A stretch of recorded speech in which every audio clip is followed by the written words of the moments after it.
Welcome to the third video we are doing here at Ubi Petris. As with our previous video, the first half will be up for free on YouTube, while the entire video will be available to our subscribers on Patreon. The generous support of our subscribers is what allows us to continue producing more content like this and at more regular intervals. Why forge the deed to a house when you already own the house and have a valid deed?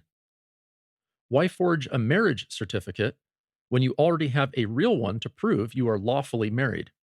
Taken a step further, if one were to forge papers of ordination, wouldn't that person be universally suspected of being an impostor? No one sensible would go through the trouble to forge documents if valid ones were available. How much work is it to create a convincing forgery, to try to rewrite history, and why would one go through with it if the historical documentation already bears out the point you want to prove? A forgery, especially a convincing one, is a substantial amount of work and materials, as well as detrimental to one's reputation if caught creating forged materials.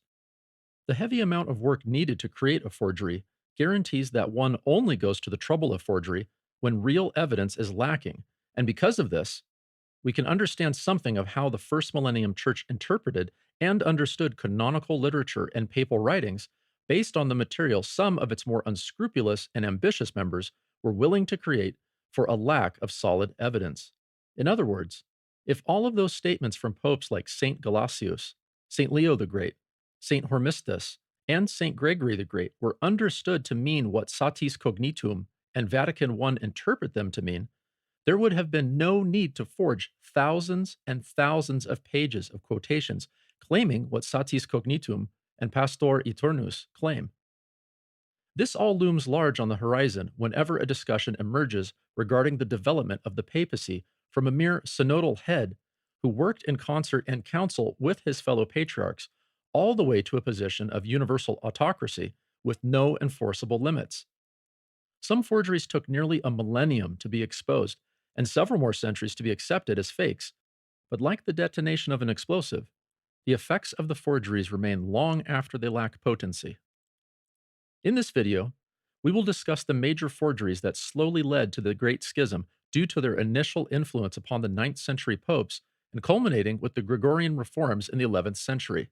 The first of these, the Symmachian Forgeries, also known as the Pseudo-Symmachian Forgeries of the late 5th and 6th centuries, are now recognized to be the first major forgeries in the genre that we are discussing. Those will be followed by the first 5 centuries of biographies from the famous Liber Pontificalis, a collection that slowly became more reliable as time went by, but was created as a piece of papal propaganda shortly after the reign of Pope Symmachus by his partisans. Following this, we will delve into the mid to late 8th century document, the Donation of Constantine. Finally, we will move on to the 4-part collection known under the title the Pseudo-Isidorian Decretals. We will delve into how these forgeries were then utilized by the reformers in the Gregorian reform and appeared in the massively influential Decretium Gratiani, which formed a backbone of Roman Catholic canon law for centuries, as well as how a Roman Catholic saint, such as Thomas Aquinas, bought into and recycled these forgeries in his papally commissioned polemic work against the errors of the Greeks. Not stopping there, we will discuss the appearance of these forgeries even in the Catechism of the Catholic Church and current code of canon law for the Catholic Church. With that, we begin. Part 1.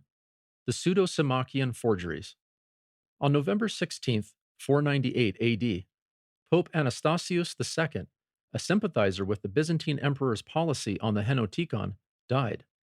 In his 2 years as Pope, he had created a controversial legacy by re-entering communion with pro-Henoticon clergy during the Acacian Schism, and therefore causing a large faction in Rome to decline communion from the Pope. 6 days after his death, on November 22nd, the city of Rome elected 2 popes. The first, a deacon of Sardinian and probably pagan origin, Symmachus, was elected by the faction that had broken with the previous pope, Anastasius II. The second, elected later that day by the pro-Byzantine faction, was the archpriest Laurentius, whose father had also been a priest and, unlike the Sardinian deacon, had roots within Rome. Violence immediately erupted. but the two factions agreed to submit to the arbitration of Theodoric, the Ostrogothic king. Theodoric, perhaps motivated by political considerations, ordered Symmachus should be kept as pope because he had been elected prior to Laurentius and by a larger faction. What followed next was a series of 4 synods related to the papal election. The first was held by Pope Symmachus in March 499, and seems to have created peace by offering Laurentius another see. The second synod was held in Arminium in 501, when Theodoric the Goth ordered the pope there to stand trial after he was accused of celebrating Easter on the wrong day. Upon arrival in Arminium, he learned he was also under investigation for corruption and an alleged affair with a nun. Pope Symmachus, forsaking common sense, made the least intelligent decision he could have, and, instead of standing trial before the judge who had previously shown him favor, ran away to Rome. In reaction, the pro-Laurentian faction reasserted Laurentius's claim to the papal throne and dragged him back to the Eternal City. The situation became so hideous that in 502 AD, Theodoric appointed a new bishop, Peter of Altinum, as locum tenens of Rome until a new synod would decide between Symmachus and Laurentius. That proposed synod, the third one, took place shortly after Easter 502 and was presided over by the bishops of Ravenna, Milan, and Aquileia, but it fell apart when Peter of Altinum, the locum tenens of Rome, arrived at the council by order of King Theodoric. Symmachus, enraged that the locum tenens had been installed in the first place, because it insinuated Symmachus was not the real pope, refused to cooperate, and violence erupted. Theodoric then ordered a second session to be held on September 1st, 502, which resulted in more riots and further loss of life. Due to this, Symmachus barricaded himself within St. Peter's Church outside the city walls, while the faction of Laurentius seized all of the churches inside the city of Rome. The third session of the Third Synod was held in the middle of September 502 and decided they could not stand in judgment of the Pope as he was Pope, while the fourth session of the Third Synod was held at Palma on October 23, 502, and ruled that all allegations against Symmachus should be dropped. The records of both these councils are highly suspect, but if the records are accurate, the synods themselves were clearly and severely influenced by these forgeries. This is clear because had actual documentation existed demonstrating the first see could not be judged, there would have been no need to risk one's reputation and standing to invent it. Despite these synods, the Laurentians just went about what they were doing and continued to hold the churches in the city of Rome while Symmachus was barricaded inside St. Peter's, outside of Rome itself. It was not until either 506 or 507 AD that the Arian Theodoric the Goth, in the midst of a dispute with the Byzantines, took an anti-Byzantine stance and sent an official to remove the nearly 30 churches within the city of Rome from the pro-Byzantine Laurentians and handed them over to Symmachus, that the schism effectively ended. Quote, "For 4 years, Florence held the Lateran and all the Roman churches except St. Peter's, while Symmachus was confined by street violence as a prisoner in the Vatican. It was only because by 506, Theodoric was taking an anti-Eastern political stand that he ordered the surrender of all the churches in Rome to Symmachus. Florence tactfully withdrew." End quote. Laurentius then retired to a farm owned by a senator who had been his patron, where he lived peacefully in prayer and fasting until his death. To bolster his position during the conflict with his rival Laurentius, the partisans of Symmachus, and perhaps Symmachus himself, created a series of 4 main forgeries claiming prior precedent to essentially put him, as pope, above the law. As the Catholic Encyclopedia states in its article on Pope Symmachus, quote, "The object of these forgeries was to produce alleged instances from earlier times to support the whole procedure of the adherents of Symmachus, and, in particular, to position that the Roman bishop could not be judged by any court composed of other bishops." End quote. In his work, The Invention of Peter, Professor George Demokopoulos states as much when he explains, quote, "What makes these texts partisan within that pro-papal context is that they narrate the trials and tribulations of past papal sovereigns through thinly veiled comparisons to Symmachus's own troubles, but they always do so in a way that both reinforces papal autonomy and exonerates Symmachus. End quote. He adds, quote, the pro-Symmachian party produced during the height of the controversy a number of imagined papal biographies that either related directly to the charges against Symmachus or hoped to insulate him further by offering legendary accounts that emphasized the authority and autonomy of Peter's successors. Although the stories are very different in content, they contain a series of interrelated theses concerning the inability of anyone, whether lay or ecclesiastic, to judge the Bishop of Rome. They also offer specific justifications for many of the accusations recently lodged against Symmachus. Thus, the heroes of these papal biographies all serve as proxies for Symmachian interests and demonstrate a new form of papal rhetoric born in the traditions of the hegemonic claims of the Petrine topos. End quote. In other words, with each incident recorded in the life of Pope Symmachus in the Liber Pontificalis, there is a corresponding forgery meant to provide evidence as to why he should be acquitted, and this is no coincidence, and the first segment of the Liber Pontificalis was written during this time. This is why the primary editor of the first critical edition of the Liber, the Catholic priest Father Louis Duchesne, was also the primary editor of the first critical edition of the Symmachian Forgeries. Now, during this period, 4 main forgeries were created by the partisans of Symmachus, entitled Gesta Liberi, Gesta Synodi Sinuessene de Marcellino, Constitutum Silvestri, and Gesta de Purgatione Gesti et Polychroni Accusatione. Professor Demacopoulos summarizes each of the 4 forgeries in his book, The Invention of Peter, as follows, quote, the Gesta Liberi, for example, tells an apocryphal story of how Pope Liberius was exiled from Rome by the heretical emperor Constantius.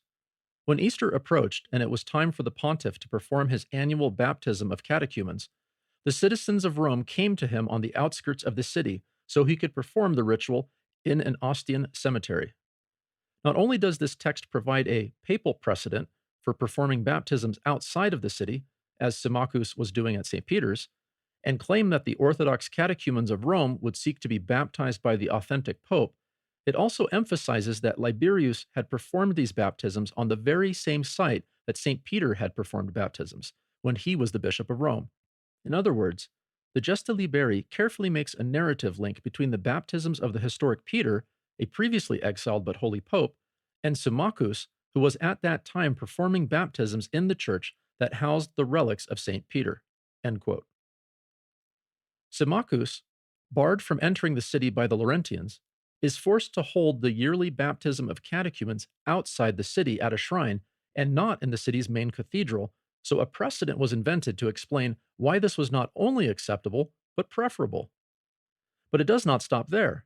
Quote, in another of the Symmachian Apocrypha, the Synodi Sinuessene Gesta, we find a fictional tale of how Pope Marcellinus had been brought to trial by a local synod for having offered incense to pagan idols during the Diocletian persecution.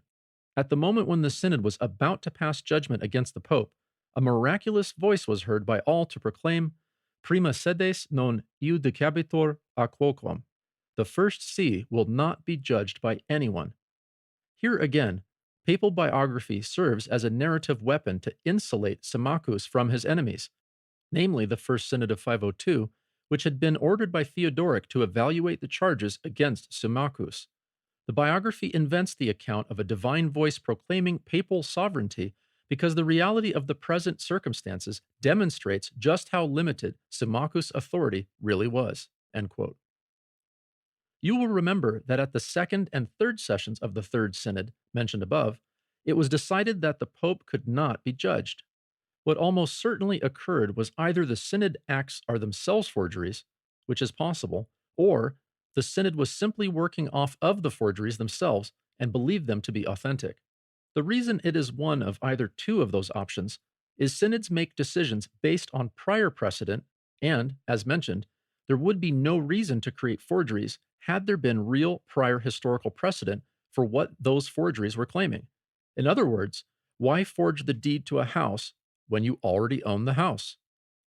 But not satisfied with just one forgery proclaiming the Bishop of Rome to be above the law, the forgers doubled down on it and created a fictitious synod led by Pope St. Sylvester, issuing 20 canons and stating, emphatically, that the Pope cannot be judged.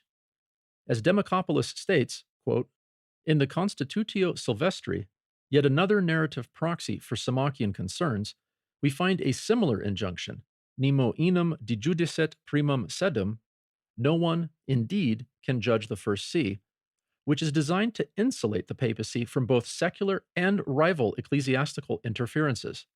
In this case, the decree is put in canonical form, authorized by hundreds of bishops, Pope Sylvester, and the Emperor Constantine.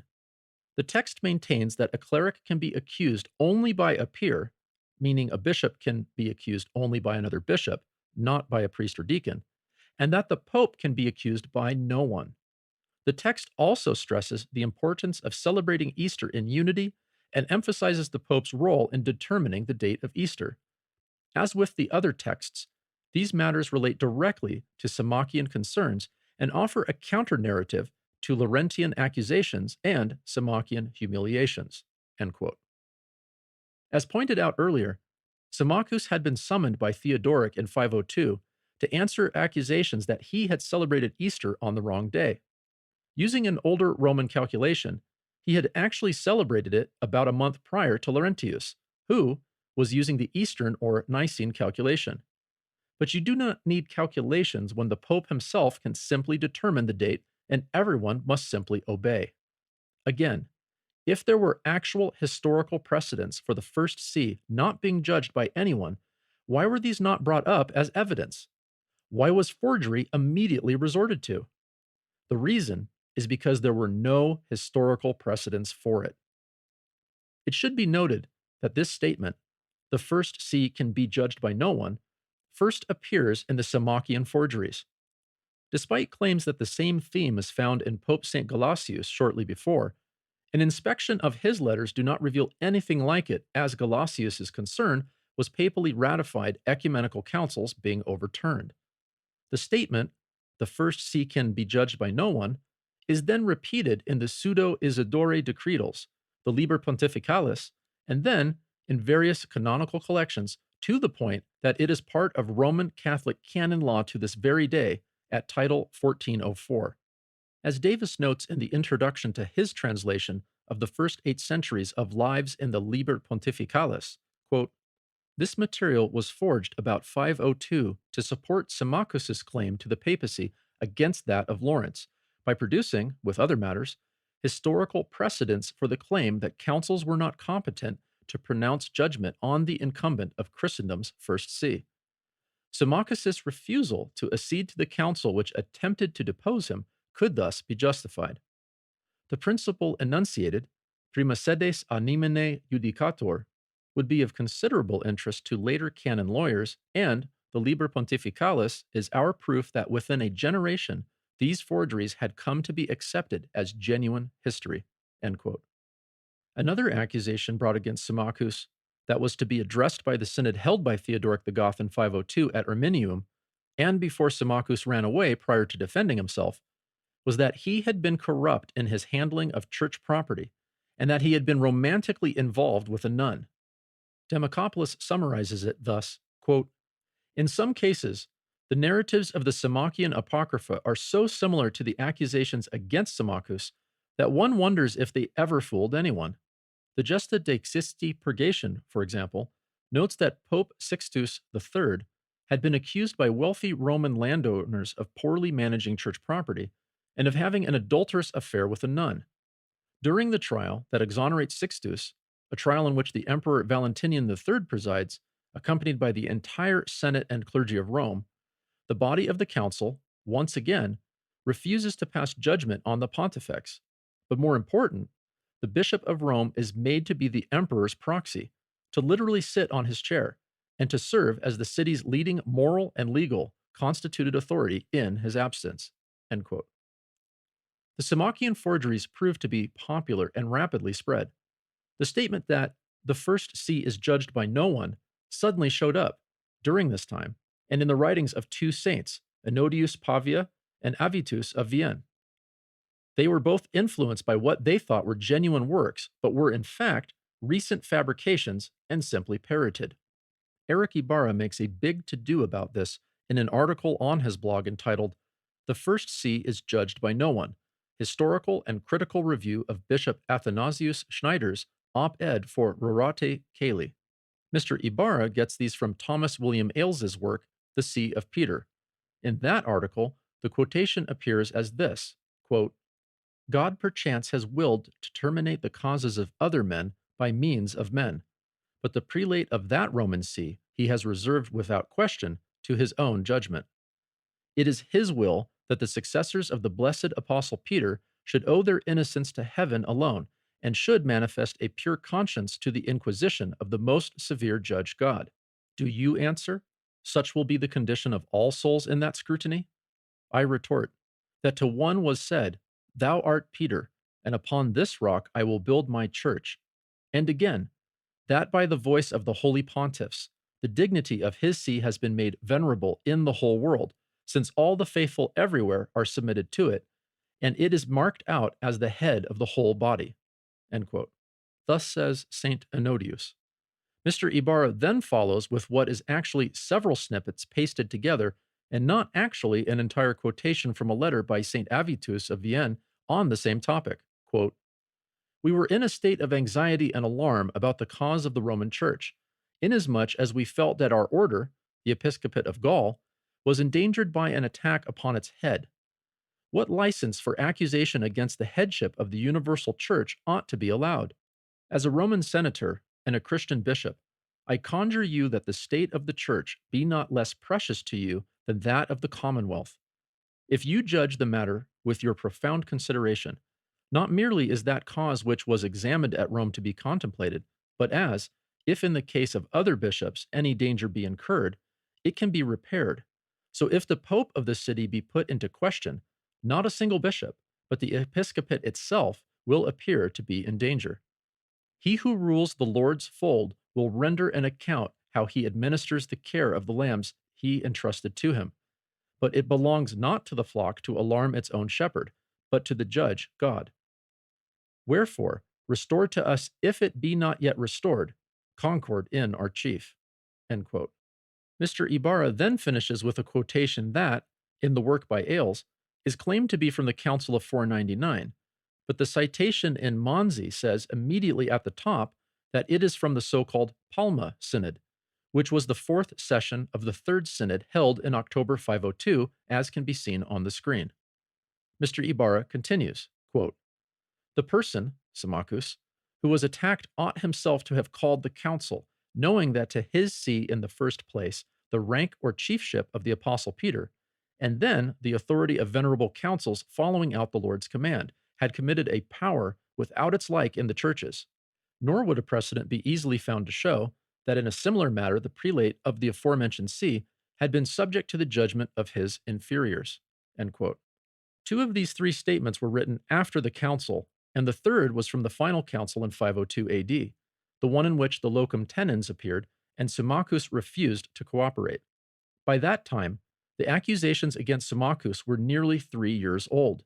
In those 3 years, the Pseudo-Symmachian Forgeries had more than enough time to spread throughout central Italy, influencing bishops in their wake.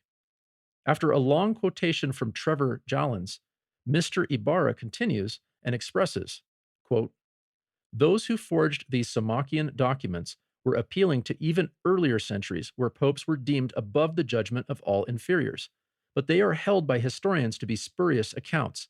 I've not done any extensive studies on any particular claim of these. End quote. But this begs the same question we asked at the beginning of the video. If you already own a house, why forge the deed to it? If popes were deemed above all judgment of inferiors in earlier centuries, why not just quote those documents? Why forge brand new ones and then not appeal to the older ones you are claiming are there? At no point in the Symmachian controversy did anyone appeal to anything said by popes like St. Leo or St. Gelasius, precisely because anything those saints may have said concerning papal auctoritas never indicated to their contemporaries that the pope was above judgment. Instead, it took forgeries to create that impression. The Symmachian Forgeries, though, were part of a much larger and much more involved effort to reinvent the papacy, and were an initial piece in what was growing to become a propaganda war within Rome itself. Part 2. The Liber Pontificalis. Much of the scholarship on the Liber Pontificalis dates to the late 1800s and early 1900s when the French Catholic priest, Father Louis Duchesne, created the first critical edition of it and, as mentioned previously, Father Duchesne's interest in the Liber was closely tied to his interest in the Symmachian Forgeries, because they were born out of the same events and same desires, that is, asserting papal autonomy. Now, the first section of the Liber Pontificalis is essentially just an imaginative creation of the first 5 centuries of papal history, but created in the immediate wake of the Symmachian Laurentian Schism in the early 6th century. As Demacopoulos notes, quote, "If there was anything that the papal propagandists learned during the Symmachian Laurentian Schism, it was how the production of papal biographies, especially those that could be carefully linked to St. Peter, were an effective means of maintaining a narrative of papal hegemony in the face of empirical evidence to the contrary." End quote. In addition, quote, "One of the key features of the Liber Pontificalis is its projection of papal sovereignty against all potential threats, especially secular ones." End quote. In other words, the entire point of the Liber was to rewrite history to make it look as though popes were not as helpless and powerless as they really were in the 6th century. But how do historians know the Liber was first composed in the very late 5th or early 6th centuries? Quote, "Signs that the original author has first-hand acquaintance with the events described begin only at the very end of the 5th century. The lives from Leo I to Anastasius II contain some curious muddles which are best understood as material half-remembered from oral tradition. For instance, the confused account of the Council of Chalcedon in 451, and the various references to the Schism of Acacius, Patriarch of Constantinople." End quote.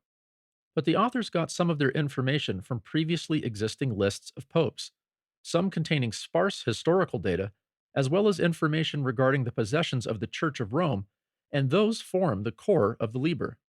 From there, the authors just improvised heavily and filled in the biographical data.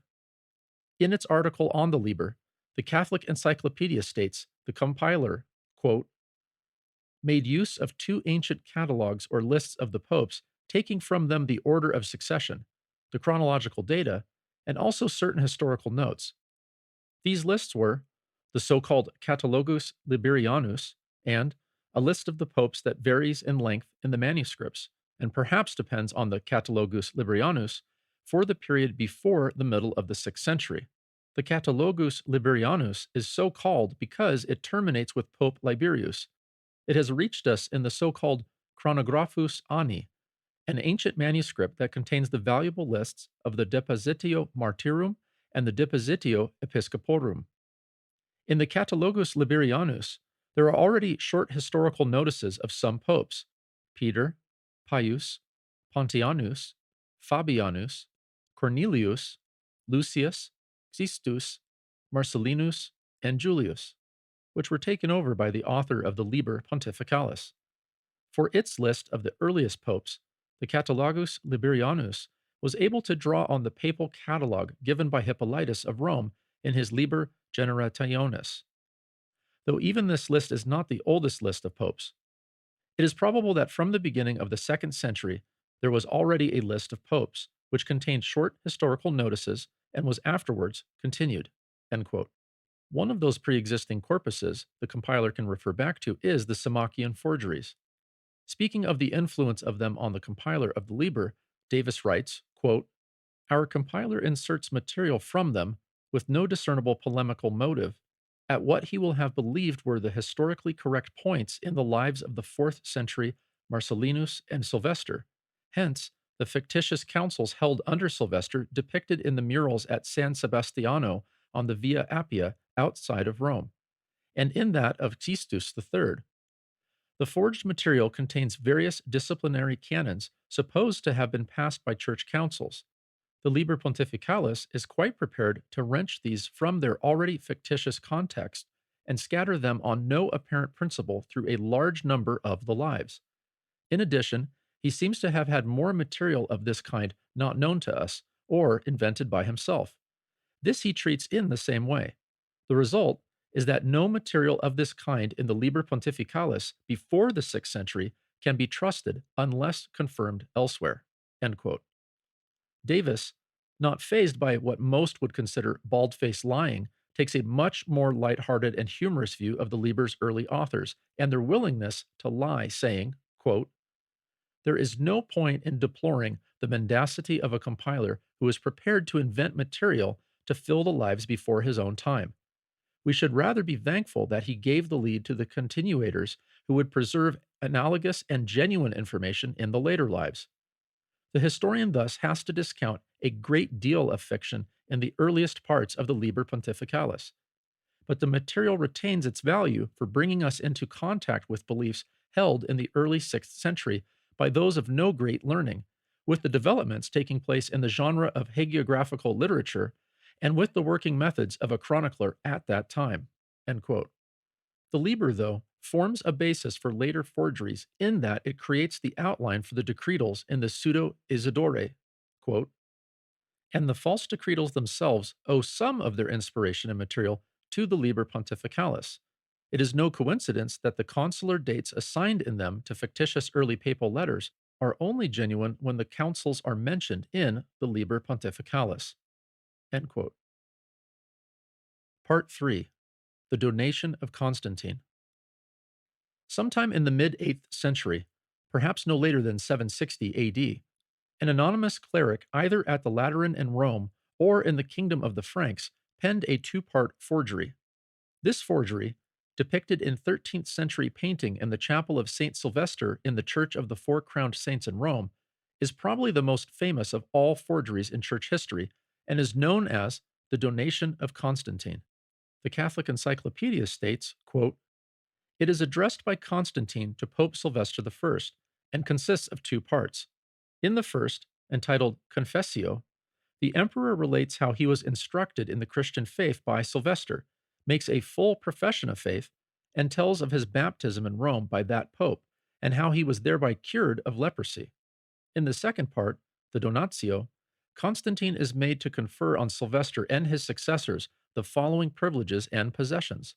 The pope, as successor of St. Peter, has the primacy over the four patriarchs of Antioch, Alexandria, Constantinople, and Jerusalem, also over all the bishops in the world.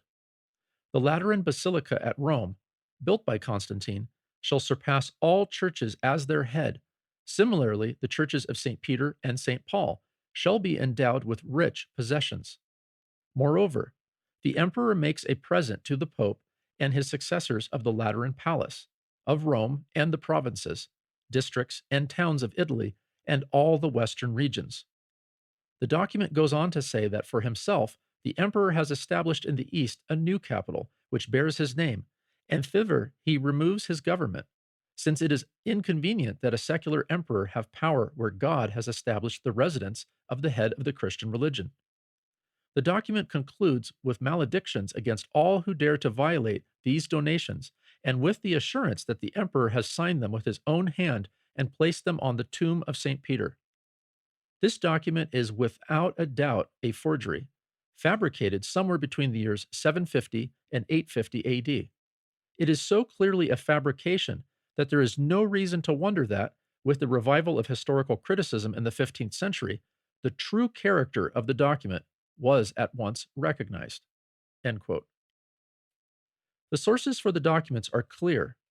As the same section of the Catholic Encyclopedia notes, quote, "The narrative of the conversion and healing of the emperor is based on the apocryphal Acts of Sylvester, Acta or Gesta Sylvestri. Yet, all the particulars of the Donatio narrative do not appear in the hitherto known texts of that legend. The distinctions conferred on the Pope and the cardinals of the Roman Church, the forger probably invented and described according to certain contemporary rites and the court ceremonial of the Roman and Byzantine emperors. The author also used the biographies of the popes in the Liber Pontificalis, likewise 8th century letters of the popes, especially in his account of the imperial donations." End quote. While the location of its creation is speculated to be either the Frankish kingdom or the city of Rome itself, and compelling arguments can be made for each place, the anonymous author is completely lost to history. The main argument behind the document being from the Frankish realm is that it first appears there. The main argument behind the document being a Roman invention is the papacy being the main benefactor of the forgery, as well as a desire by the papacy to reclaim papal holdings the Franks had conquered from the Lombards, who in turn had taken them from the popes. No consensus has been reached regardless. Nonetheless, the document soon took hold and appeared in canonical collections even in the East, with noted Eastern canonists such as Balsamon and Blastaris considering it legitimate, and St. Mark of Ephesus considering it so as well. No doubt, Balsamon, Blastaris, and others were influenced to do so by the logic behind the Donatio.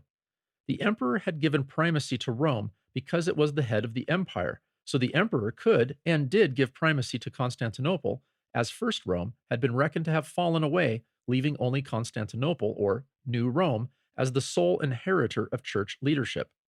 The Donatio had such widespread influence that it was quoted in a long passage by the Gregorian reformer, Pope Leo IX, to Michael Cerularius in 1054 as part of the argument as to why Cerularius should kowtow to Rome.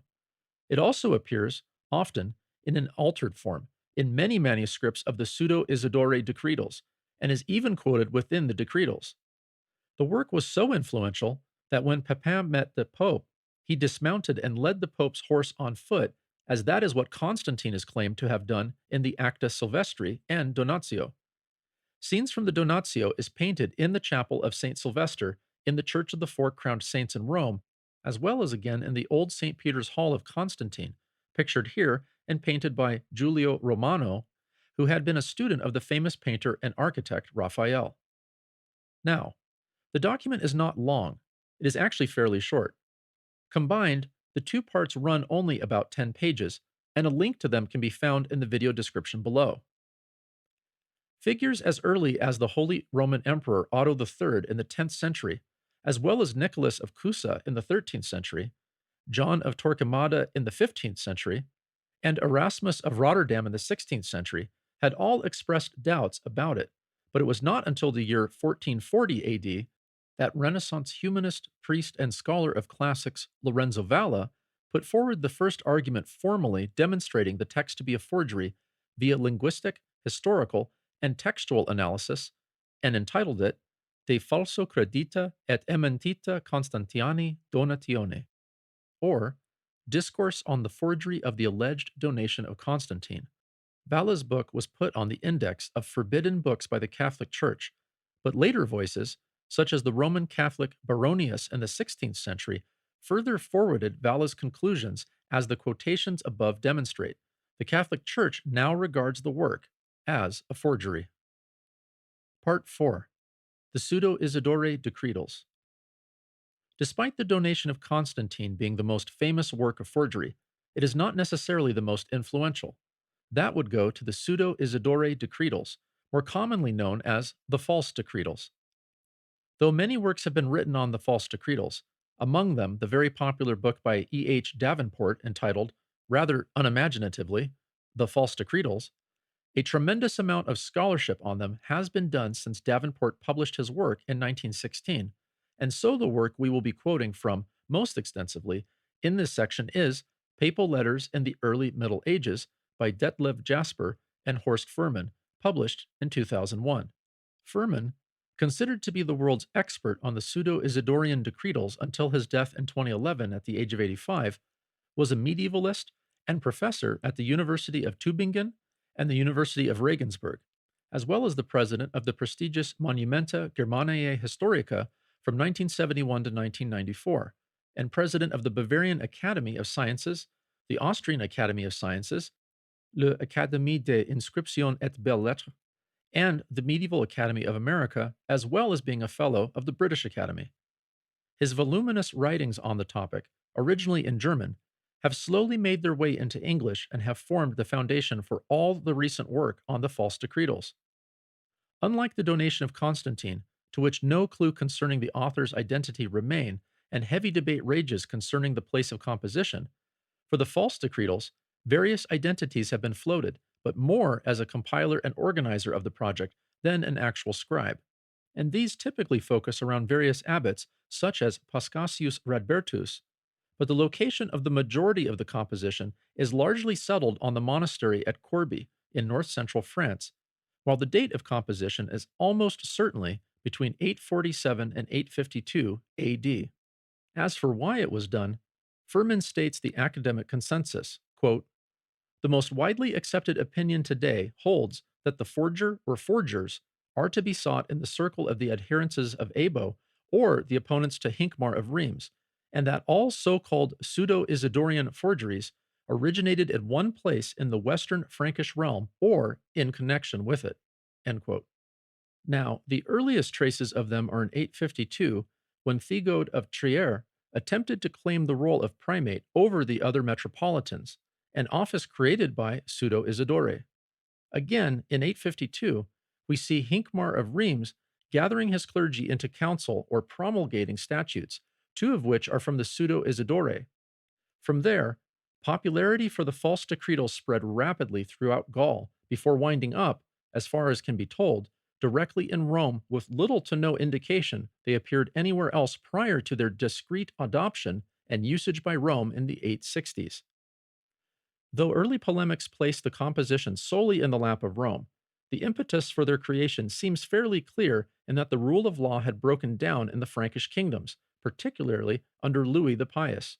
It should be understood that under Frankish inheritance laws, all property was equally divided among sons, meaning that when a king died, suddenly several successor states arose out of the former unity and, more often than not, they began fighting one another.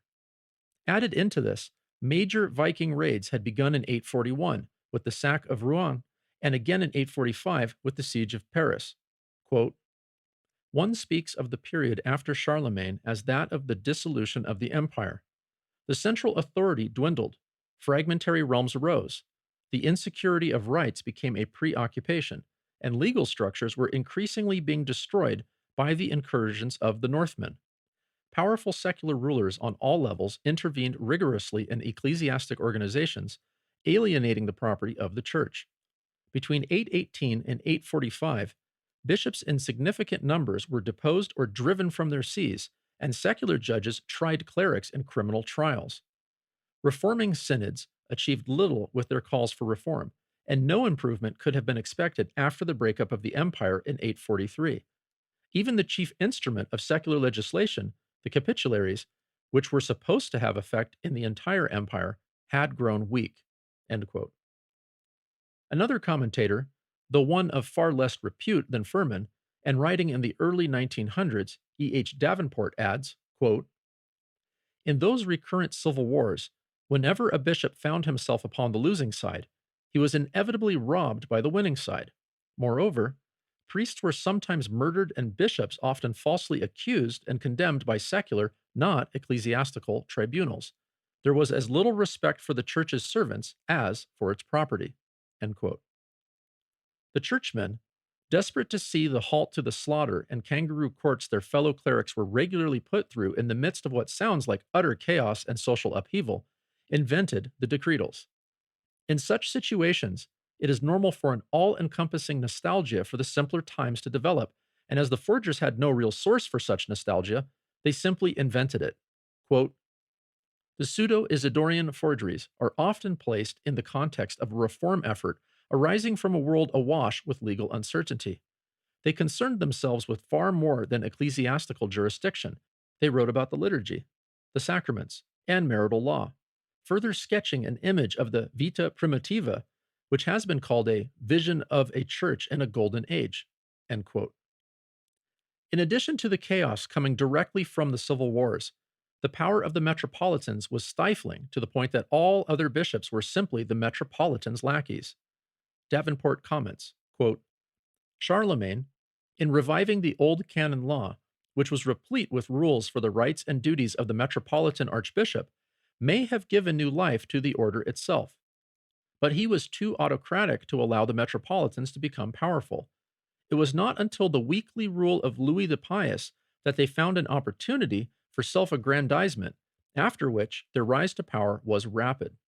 By the middle of the 9th century, immediately prior to the false decretals, they had become the life and soul of their provinces. The two jurisdictions of synod and metropolitan tended to merge the one within the other. End quote. The reason for this was simple. The metropolitans were appointed by the local civil authority and were therefore hard pressed to go against the decisions of the person to whom they owed their appointment. If they did, the result would be ugly. This meant that when a local ruler took issue with a bishop, the metropolitan would likely take the side of the local ruler, while the bishop would be put through a kangaroo court. The bishops, in the eyes of the forgers, were the real victims.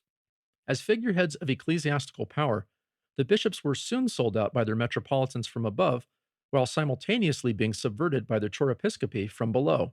The forgers, though, had a solution for this. Quote, in Pseudo-Isidore, the growth of papal power served to protect the position of bishops. Indeed, it was not the pope but the bishops who were called the keys of the church, according to an understanding of Cyprian, and for whose invulnerability all were to cooperate. The Lord had granted to them the power of binding and loosing. Accusations against them were no longer to be handled by provincial and national synods. Cases that touched upon their prerogatives were called causae mairos and reserved to the pope, who alone had the right to confirm the decisions of the councils. Papal rights were stressed when used to defend the suffragans bishops. End quote. He later adds, quote, the fact that these protections were reinforced by the newly created office of primate, as well as through an extensive strengthening of papal power, can only be understood from the desire of the forger to restrict the privileges of the metropolitan with papal authority to the advantage of the bishops. End quote. Per the forgeries of Pseudo-Isidore, the bishops would have immediate access to the pope, a person independent of the Frankish rulers. In this way, the forgers were able to remove the Frankish rulers from the situation in an attempt to restore independence to the local bishops, that is, as long as the pope was impartial.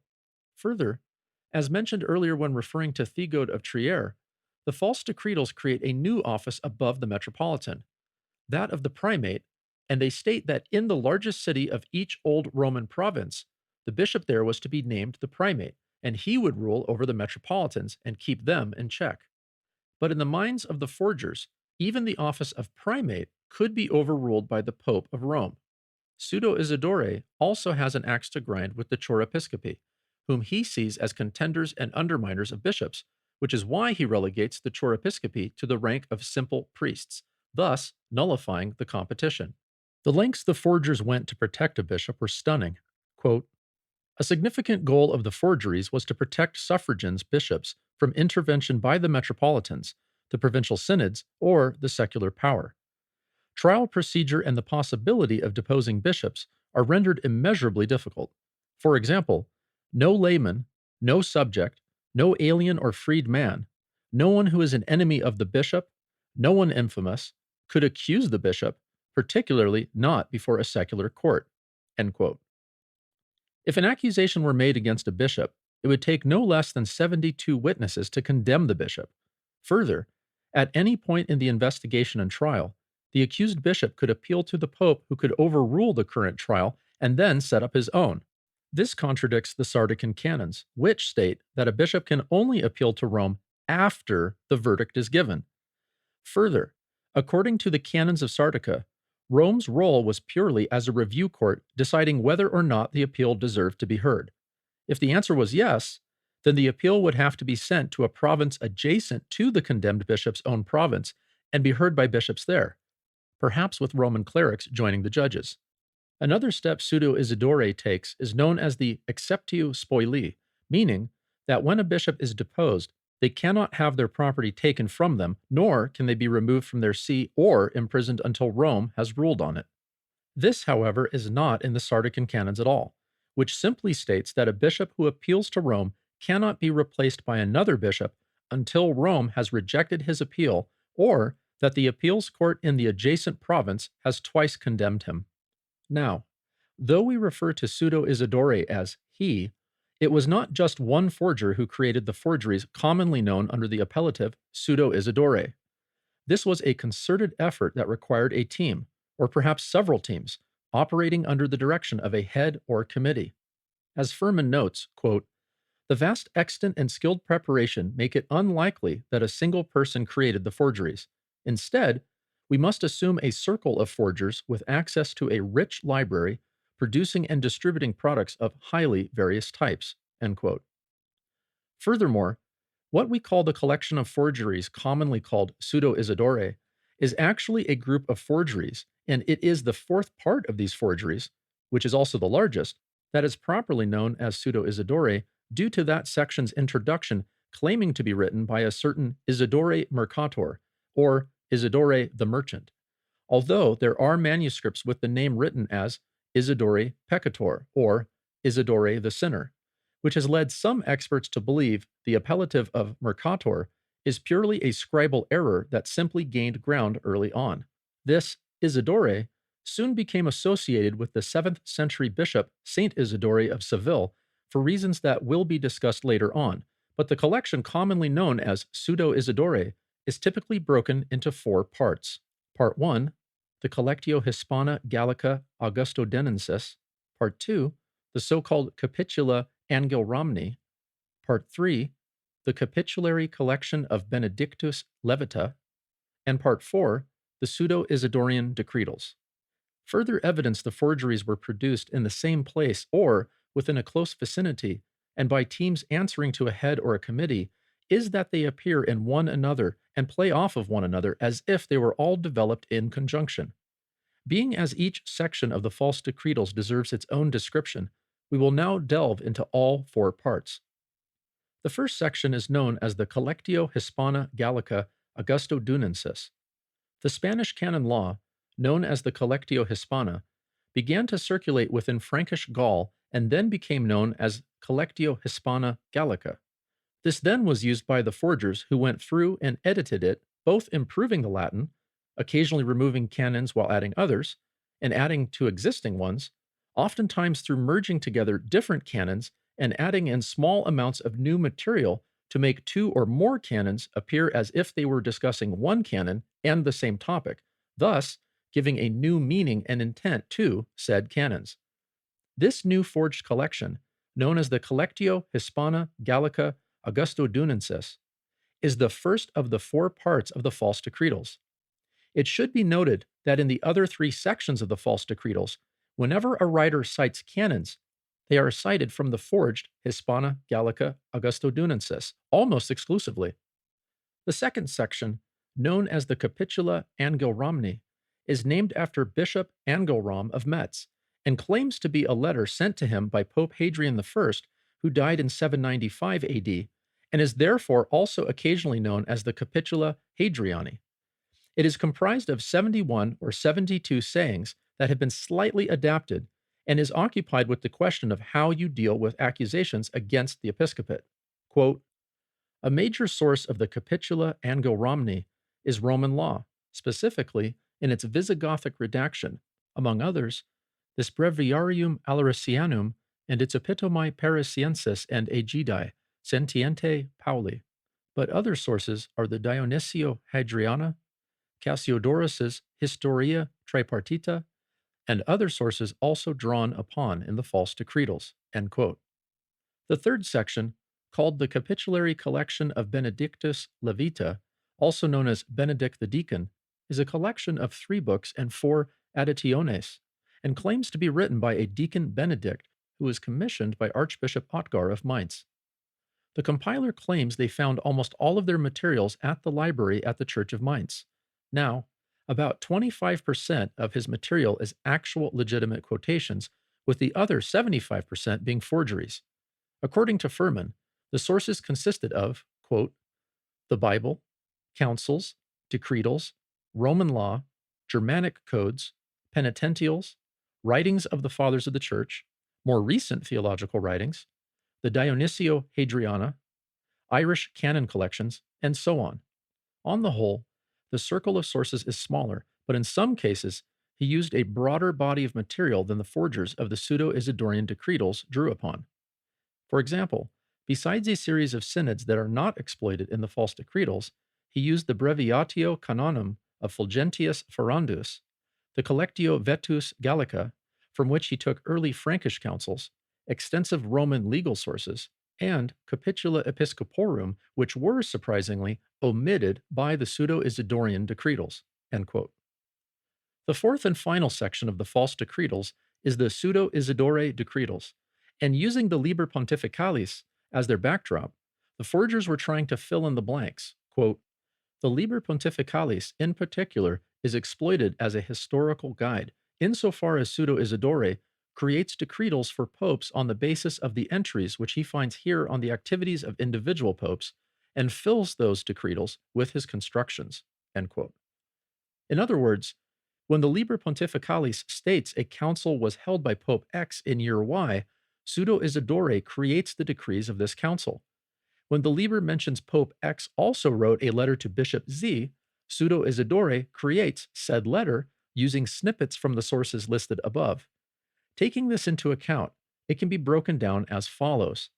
Decretals from Clement I to Melchiades, consisting of 60 decretals, of which 58 are forgeries from 30 popes, making up more than 220 pages. These are followed by a treatise entitled On the Primitive Church and the Synod of Nicaea, and then a reworked version of the Constitutum Constantini as found in the donation of Constantine, followed by 3 shorter forgeries on Nicaea and canons from 54 councils with copious reworking and outright forgeries mixed in throughout. Finally, several dozen papal decretals and decrees of councils consisting of 33 popes from the time of Pope Sylvester to Pope Gregory II. Of this collection, 36 decretals and decrees are forgeries. A further discussion on this can be found in pages 161 through 169 in Jasper and Furman's work entitled Papal Letters in the Early Medieval Ages. Quote, the false decretals comprehend primarily papal letters and councils from Clement I and Anacletus I through Gregory I, whose letters are followed by the Roman Council of Gregory II in 721 AD. Of all the medieval canon law collections arranged in chronological order, the Pseudo-Isidorian Decretals were the most widely distributed work, being even more widely distributed than the Dionysio Hadriana. End quote. Not even the canonical collection of Dionysius Exiguus, which was commissioned by Pope St. Hormisdas and given the papal stamp of approval, was as widely and as intensely circulated as the canons of Pseudo-Isidore. Not only was it circulated far and wide, but the sources the forgers used were vast. Quote, through considerable portions, Pseudo-Isidore did not forge his materials freely, but rather composed them of highly varied, often heavily edited excerpts. The number of these excerpts, pieced together like a mosaic, could have amounted to more than 10,000. Among the sources he extensively exploited were the Bible, extensively, partly in the Vulgate form, partly in the Vetus Latina, partly even in a version of his own, varying from all known traditions, rulings of councils, decretals, sources of Roman law, the Germanic codes, capitularies, penitentials, writings and letters of fathers of the church, bishops, and private persons, the Edict de Recta Fide of Emperor Justinian I, the Constitutum Constantini, the Liber Pontificalis, and rules of monastic orders. He used very few of these sources in their original form. End quote. Now, it should be noted that Davenport, writing in 1916, thought the forgeries had minimal influence upon the papacy. He states, quote, briefly, the movement in the Roman Church towards universal primacy was never due to the false decretals, because it was already making way before they came to Rome. The false decretals merely served as a fortuitous confirmation of certain of the papal principles. It was not till the latter half of the 11th century that they were openly welcomed. The bishops of Rome in the 10th treated them with no little reserve. End quote. But is this actually true? According to Furman, quote, the false decretals appear to have reached Rome and the papacy during the pontificate of Nicholas I, probably in 863 AD or 864, end quote. We can actually see the gradual influence of Pseudo-Isidore over Pope Nicholas I. Case in point, in 858, some bishops, suspicious of a letter by Pope Melchiades in Pseudo-Isidore, wrote to Pope Nicholas asking him for the full text of said letter as it pertained to a case in which they desired to depose Bishop Herman of Nevers for insanity. Nicholas responds, but ignores the topic of the letter of Melchiades, indicating he probably did not know about it but was trying to save face.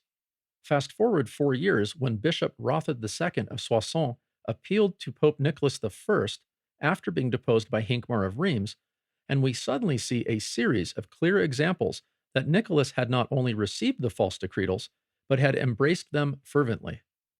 Nicholas responds to the Frankish bishops using Pseudo-Isidore to explain that they were not allowed to depose a bishop without first asking Rome. This theme appears again in the Photian Schism, when Pope Nicholas claims St. Ignatius could not be deposed without the permission of the Pope, and that the Pope could reopen any episcopal trial without appeal. This principle is nowhere in the legitimate canonical literature of the first millennium, but it is in Pseudo-Isidore, and it is repeated by Pseudo-Isidore again and again. It might be said that it is the entire reason for his forgeries. Now, one would be justified to assume that Rothad II had appealed to Rome according to the Sardican canons, which allowed deposed clerics to appeal to the Pope, who would then decide if said cleric deserved a retrial and then kick it back to a provincial synod in a province adjacent to the deposed bishop's province. But that is not the case. In fact, during the proceedings, Pope Nicholas reiterates 4 oft-repeated themes in Pseudo-Isidore. The first is that at any point during a court case, the bishop on trial can appeal to Rome. The Sardican canons, though, make it clear the bishop must already be deposed to do so. Second, Nicholas claims that calling a general council was a right only Rome has. Again, this appears nowhere in the genuine canonical sources from the first millennium, as the calling of a general council was usually done by the emperor, and in the case of Nicaea too, by the ecumenical patriarch of Constantinople. The third is that the deposition of bishops was reserved for the Pope. Again, this is a new theme within Pseudo-Isidore. The fourth point Pope Nicholas repeats from Pseudo-Isidore is that bishops can keep all of their property and their position until judgment is given by Rome. In the Sardican canons, the bishop is indeed considered deposed and is no longer the bishop of their see, but they cannot be replaced until either Rome has decided to reject their appeal for retrial, or the retrial twice finds them guilty of the original offense. Pope Nicholas never quotes Pseudo-Isidore directly, but repeatedly alludes to the collection. Quote, "They were those who have persisted in the Catholic faith unto the last days of their lives, whose decretals must always be preserved by the Roman Church, and which the Church has rightfully venerated in her archives and old monuments." Without doubt, Nicholas is speaking of the decretals of martyr and confessor popes, whose respect he demands in words bordering on a hymn. Papal decrees from the time of persecution did not exist in the most widely distributed, genuine chronological historical collections, either in the Dionysio Hadriana or in the Hispana. The oldest decretal in either of these is the letter of Pope Siricius to the Metropolitan Hymerius of Tarragona. Decrees by martyred popes, and indeed tot et tanta decretalia statuta, were to be found only in the decretal collection of Pseudo-Isidore. End quote. In fact, midway through that letter, Nicholas proclaimed, "The decretals of the Bishop of Rome must be received even when they are not contained in the Book of Canons." Quote, a question in its own right, often posed, is whether Pope Nicholas himself knew the false decretals, or whether it was the papal librarian Anastasius who introduced the Pope to Pseudo-Isidore as the scribe of the letters in question, or whether Anastasius communicated his knowledge of the forgeries to Nicholas. A decision in this matter is difficult, and it does not contribute much. As Ernst Perels, the editor of the Letters of Nicholas, says, the policy of Pope Nicholas and the writings issued under his name, when taken as a whole, form a unity. For our question, which is the acceptance of Pseudo-Isidore in Rome, the significance of the pontificate of Nicholas I consists of the circumstances that the false decretals were probably brought to Rome then. It was essentially more significant that Nicholas's own concept of the Church and the mission of the Bishop of Rome created assumptions that prepared the way for many of the principles of Pseudo-Isidore. The core of the ecclesiological consciousness of Nicholas I was the responsibility of the Roman bishop for the entire Church. The Pope is the Apostolic See, and this is the Ecclesia Romana, the summary of the universal church. The body is summarized in its head and must follow its direction.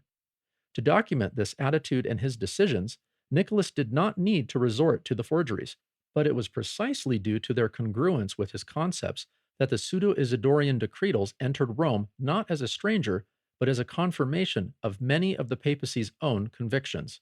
End quote. This lends credence to the idea that not only was Nicholas proposing something novel, but that he was quite possibly aware the forgeries were indeed forgeries, but proceeded forward with them, seeing that he could justify his own novel claims. For Jasper and Furman, the first documented case of the decretals being known and used in Rome was Rathod II's appeal to Pope Nicholas in 863 AD and 864, but as mentioned before, there is an even earlier example of it using identical standards, and that is when Pope Nicholas attempted to claim universal jurisdiction over episcopal depositions, a concept found nowhere else except in the Pseudo-Isidorian Decretals, during the dispute between St. Ignatius and St. Photius. In his book, Papal Primacy, From Its Origins to the Present, Catholic priest and professor of church history, Father Klaus Schatz writes, quote, "It is certain that a decade or two later, Pope Nicholas I knew the false decretals and made use of them. For example, his conflict with Patriarch Photius." End quote. In this particular instance, we see Nicholas write to Emperor Michael demanding he send Roman delegates to Constantinople for the council there in 861 to review the case regarding the deposition of St. Ignatius and installment of St. Photius. In fact, it was Pope Nicholas's lust for power that was a direct cause of the Photian Schism when he, to the surprise and confusion of the Eastern prelates, disastrously inserted himself into Constantinople's church politics. Throughout the history of the Church, many saints have exhibited characteristics of hunger for power, but ultimately used it for the good of the Church, such as St. Constantine the Great or the Emperor St. Justinian. But Pope Nicholas's lust for power had no benefit for the Church, and perhaps for this reason, he was deprived of canonization in the East. Pope Hadrian makes even more allusions to Pseudo-Isidore. In a letter concerning a gathering in July 869 AD in Rome regarding the marriage of King Lothar II, two bishops who were deposed and then excommunicated, there are 38 citations to Pseudo-Isidore cataloged. That is 38 citations to forgeries in just one papal letter. Keep in mind, this acceptance and absorption of the Church's greatest forgeries is all going on before and during the Photian Schism, when the Pope was using Pseudo-Isidore to attempt to control the East. Quote, "It is probably that Hadrian II in 868 AD was the first pope to send a Pseudo-Isidorian work as an instruction on canonical norms. To prevent bishops in Brittany from submitting themselves in the future to secular courts rather than presenting such cases to the metropolitan or the pope, he gave the capitual Angel Romni to Bishop Actard of Nantes. The accompanying letter to King Solomon III of Brittany was a clear indication of how the secular ruler was to conduct himself in the future." End quote. Further evidence Pope Hadrian II was an enthusiastic user of Pseudo-Isidore came when, quote, "one bishop had been translated and another deposed, both central Pseudo-Isidorian themes. The Pope approved the transfer and cited a text of Pope Anterus that a change of bishops could take place in response to pressing necessity and the desire of the congregation. Hadrian did not succeed in bringing the deposition of the bishop under his jurisdiction, and he had to accept the autonomy of the West Frankish episcopate." End quote. Pope John VIII, who was Bishop of Rome during the Pro-Photian Council in 879 AD, which annulled the Anti-Photian Synod of 869, was an enthusiastic user of the decretals. Quote, "Under Pope John VIII, the Pseudo-Isidorian decretals seem to be handled with a certain obviousness. In this pope's letters are found some citations of Pseudo-Isidore, but something else is more important. Many of the legal concepts that are formed or stressed in the false decretals are clearly expressed by John VIII. Hence the principle, acceptio spoli, is played upon. In a trial, the accused and the accuser should be present, infamous persons should not be admitted, and the episcopal dignity should not suffer damage. As Pseudo-Isidore had proclaimed the equivalency and equal rank of the primate and the patriarch, so too John VIII proclaimed that primatibus quos alias patriarchus novimus appellari. This is an obvious reference to Pseudo-Ancletus. End quote. As mentioned earlier, Pseudo-Isidore quickly became more popular than even the collection created under Dionysius Exiguus and commissioned by Pope Hormisdas. According to Furman, the reason for this was, quote, the very breadth of the Pseudo-Isidorian Decretals was one reason for their success. It is the most extensive collection of canon law arranged in a historical, chronological order. End quote. He adds to this later when writing, quote, the false decretal, as well as the capitularies of Benedictus Levita, are presented as supplements to genuine works, and they draw extensively from common sources. End quote. In short, the reasons why Pseudo-Isidore became so popular had to do with the ease of use.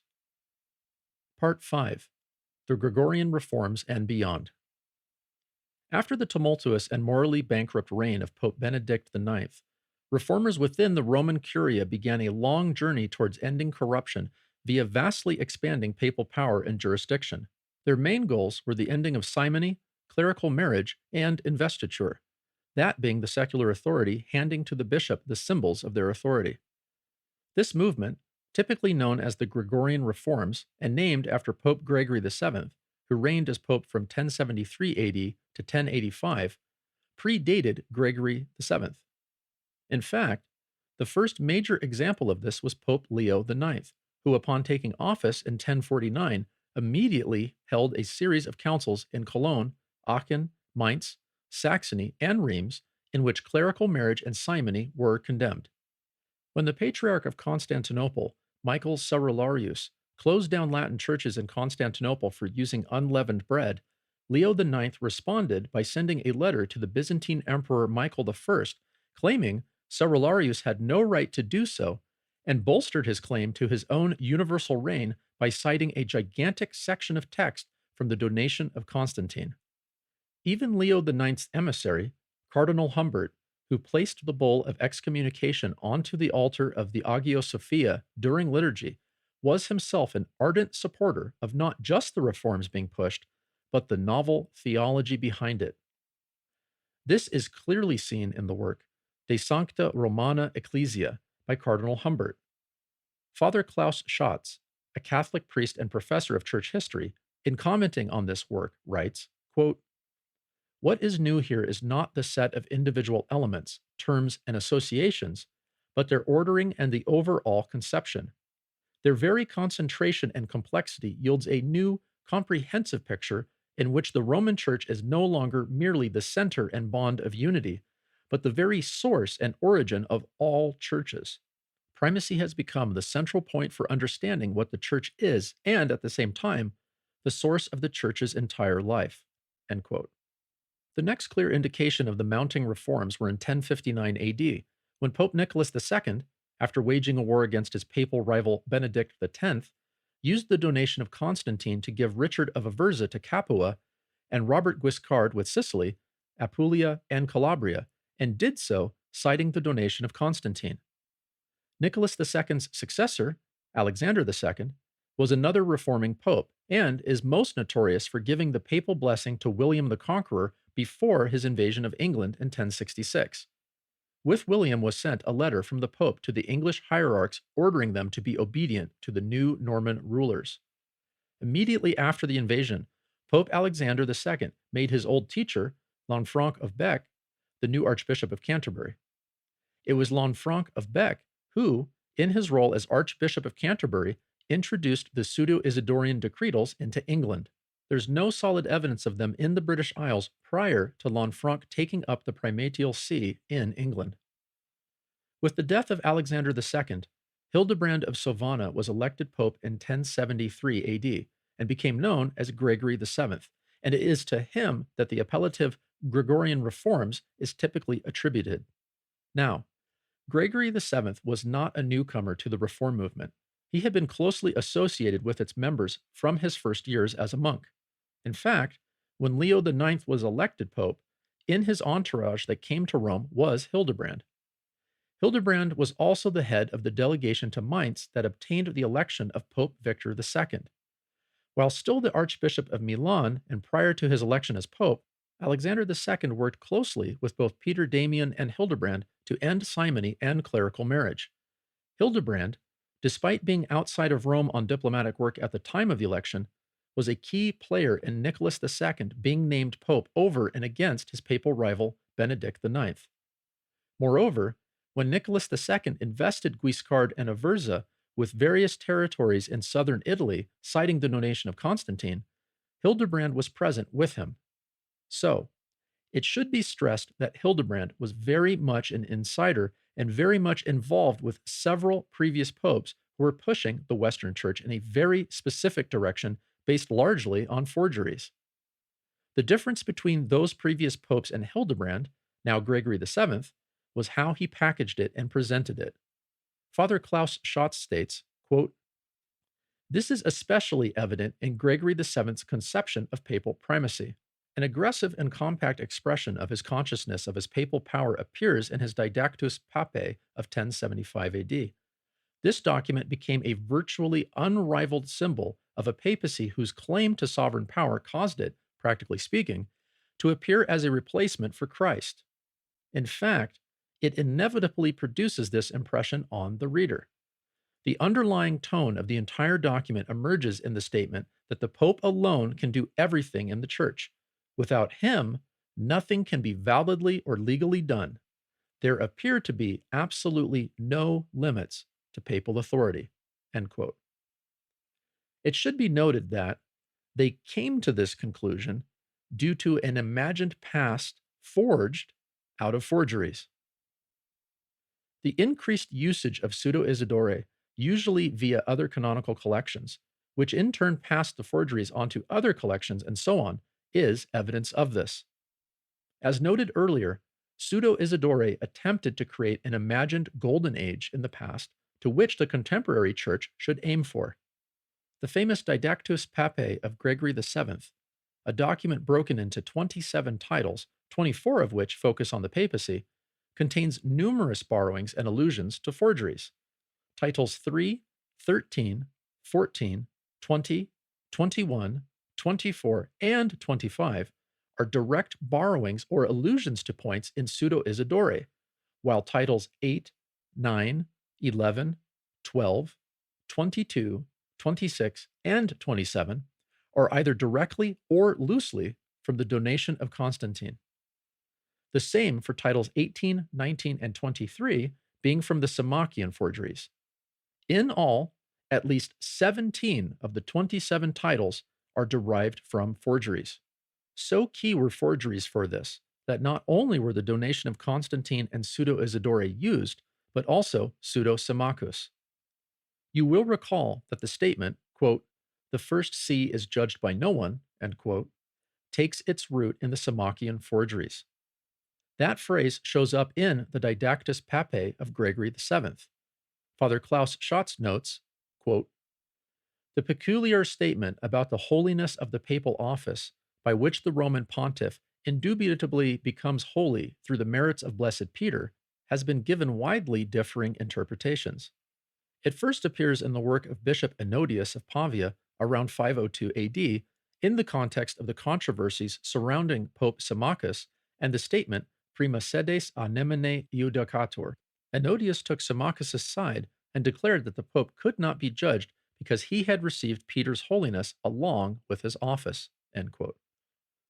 That, along with material from the donation of Constantine, was then fed into Pseudo-Isidore, which in turn was fed into the major canonical collections of the time.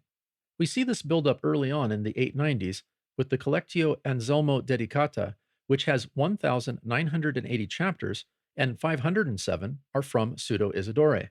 In 1023 AD, we see the Decretum of Burchard of Worms, which contains 1,785 chapters, and 141 are from Pseudo-Isidore. Ivo of Chartres, who died in 1115 AD, wrote both the Decretum and Panormia, and of the 3,500 chapters, 375 are from Pseudo-Isidore.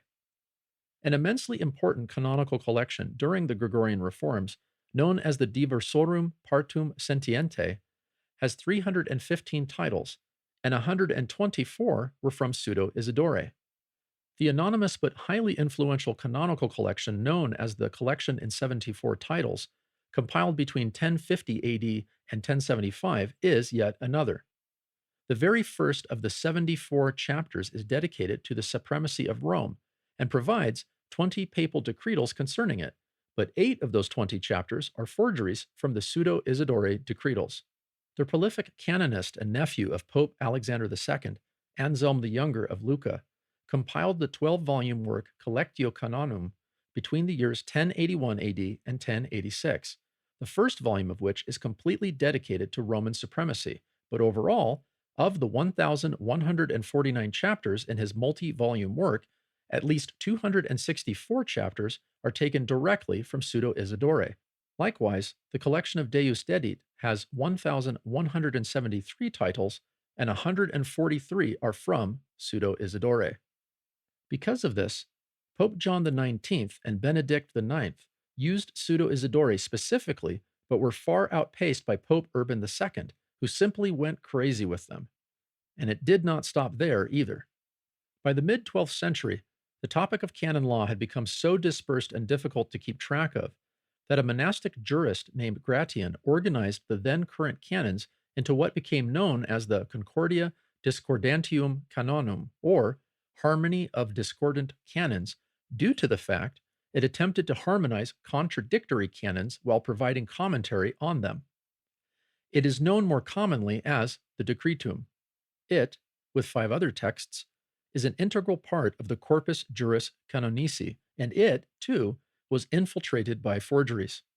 The Decretum quotes popes who lived in the first 4 centuries 324 times, and at least 313 of those quotations are from forged letters found in Pseudo-Isidore. Nearly 97% of the quotations from popes up until the year 400 AD are completely made up. The famous Catholic priest and professor of church history, Ignaz von Dollinger, in his work The Pope and the Council, writes, quote, "The most potent instrument of the new papal system was Gratian's Decretum, which issued about the middle of the 12th century from the first school of law in Europe, the juristic teacher of the whole of Western Christendom, Bologna. In this work, the Isidorian forgeries were combined with those of the other Gregorian writers, and with Gratian's own additions. His work displaced all the older collections of canon law and became the manual and repertory, not for canonists only, but for the scholastic theologians who, for the most part, derived all their knowledge of fathers and councils from it. No book has ever come near in its influence in the Church, although there is scarcely another so chock full of gross errors, both intentional and unintentional." End quote. Part 6. Aquinas, Florence, and beyond. Even Thomas Aquinas, who is praised for his studiousness, fell victim to them. In a work he composed in 1264 AD, known as Against the Errors of the Greeks, Aquinas used a florilegium of quotations on the papacy composed by Nicholas of Cotrone and given to him by Pope Urban IV. The problem is almost all of the quotations are forgeries. Linked in the video description below is an online copy of the work and, sadly, hardly any of the citations can be traced back to legitimate sources. Roman Catholic apologist James Licutus, though, claims that for every one that was a forgery, there are, quote, 10 real ones, end quote.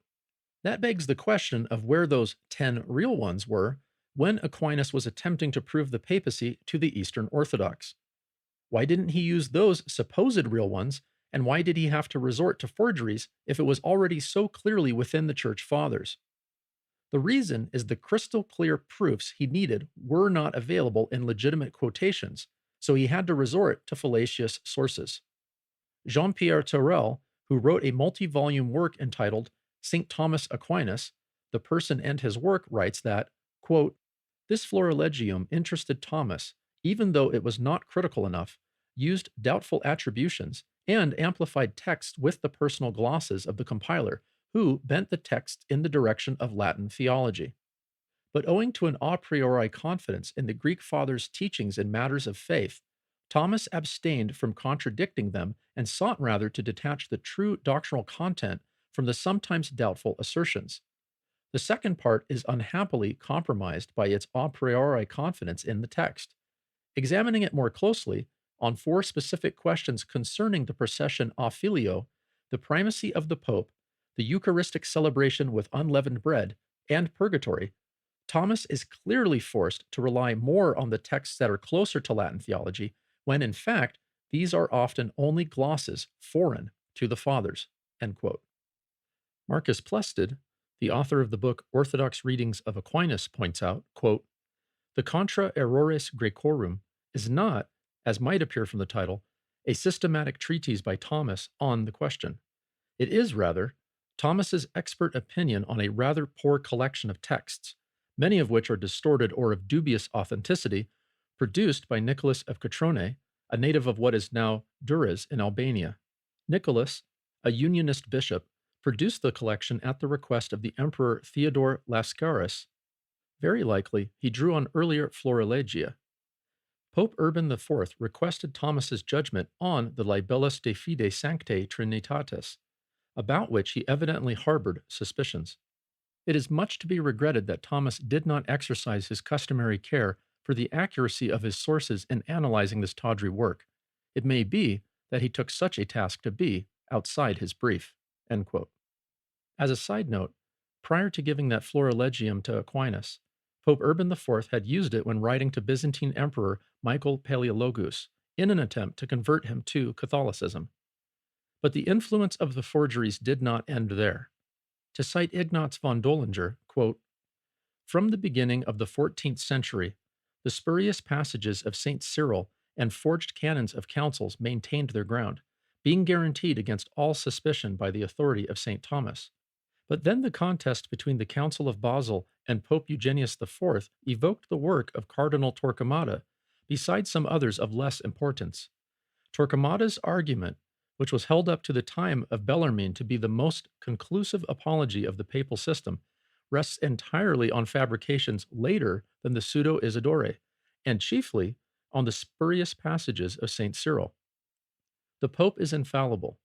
All authority of other bishops is borrowed or derived from his. Decisions of councils without his assent are null and void.